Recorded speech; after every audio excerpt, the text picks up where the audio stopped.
Well, we have EntreLeadership Elite, and so many of our members were asking, hey, how do I do a one-on-one? What do I do in these one-on-ones? And so we created a quick sheet inside of Entre Elite of what to do in a one-on-one. So I want to just rifle through a few of these and get your take on which do you think you lean into the most. So establishing weekly rhythm, obviously we talked about that. Most people are going to meet weekly with caveats. Maybe an assistant you might meet more frequently. Connect on things other than work. Right. So again, not making it just a status update, but how's your personal life going? What's going on at home? How was the weekend? Just the normal day-to-day stuff. Ask about things they wrote in their weekly report. So this is another tool that we have inside of EntreLeadership Elite that really helps gauge that, so you don't have to wait until the one-on-one to figure out how a person's doing. And then talk about work. This is where it might be good to say, is that project on track? Do you have any blockers I can help with? Yeah, it's not to say that you can't talk about that. It's just it can't be first or second on your list. So if you got extra time, certainly hit that stuff. Yeah. And then listen to them. You mentioned this. You want them to feel seen and known and understood and valued, and it's hard to do that if you just talk at them the whole time. Right. And they go, we good? Yeah. And you never actually got to hear from them in a real way. Yeah. And then discuss KRA if needed. And so this is where we look back at, hey, this is what we all said winning looks like. Are we good on that? Do we need to look back at that to make sure that we haven't gotten off track as more things got added to the plate? And I'd actually expand on this one a little bit. I think, it's the KRA, which helps define, how am I using my skill to add value to the business right now, right? But there's also other things, like you have an annual review. One of the things that gets lost throughout the course of the year is, hey, or a mid-year review. Hey, that feedback that I gave you in the annual review or the mid-year review, where do you bring that back up? Like the one-on-one is a fantastic place to do that. So I think it's the KRA. I think it's feedback that you gave people from the annual review. I think you said weekly reports earlier, which is a really big thing. And what I'll say too, particularly with like the weekly reports, is have what was in their weekly report at the top of your mind when they walk in. Oh, that's good. One of the mistakes I see a lot of leaders make is somebody will come in for a one-on-one and they'll be scattered and kind of disorganized, and they'll do the whole thing where it's like, oh yeah, tell me where we left off last time. If you want to make somebody feel insignificant and kind of rob them of their dignity, that's a fantastic way to do it. Like when, one thing I tell myself is be where your feet are, right? When somebody walks into my office, the 2 minutes before they walk in my office, I'm burning 1,000 brain calories to try to bring back to my mind what did we talk about last?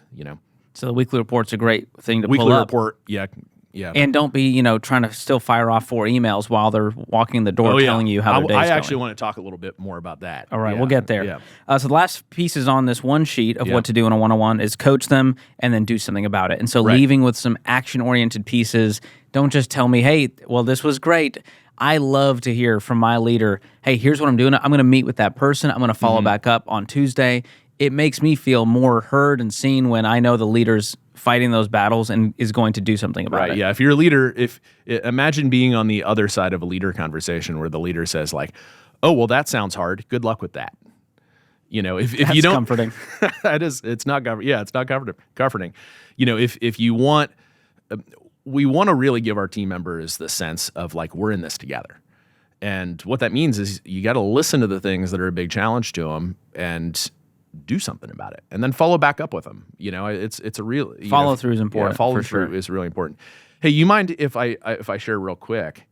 I've got like what I consider kind of 3 killer questions. Ooh.